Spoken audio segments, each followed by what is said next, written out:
Na mtazamaji, niendelee kufahamisha katika taarifa zetu za mbiu ya KTN.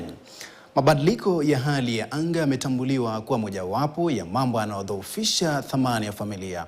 Akizungumza wakati wa kuadhimisha siku ya kimataifa ya familia na pia akizindua sera ya kitaifa kuhusu ukuzaji wa ulinzi wa familia, mke wa Rais Rachel Ruto alibainisha kwamba shughuli za kibinadamu kama vile ukataji wa miti na ukuzaji wa viwanda zimechangia pakubwa kwa mabadiliko ya hali ya anga, hivyo kuathiri ustawi wa familia. Kwa hivyo alitambua haja ya juu ya kuimarisha familia kwa kuwa ndio chanzo kikuu cha amani na ustawi wa jamii yoyote.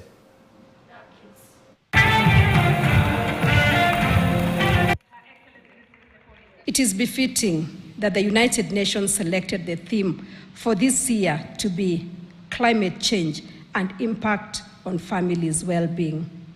Climate change is no longer a conversation preserved for boardrooms, but a plain for all to see issue that demands immediate and urgent attention for each and every one of us. Climate change also contributes to economic challenges.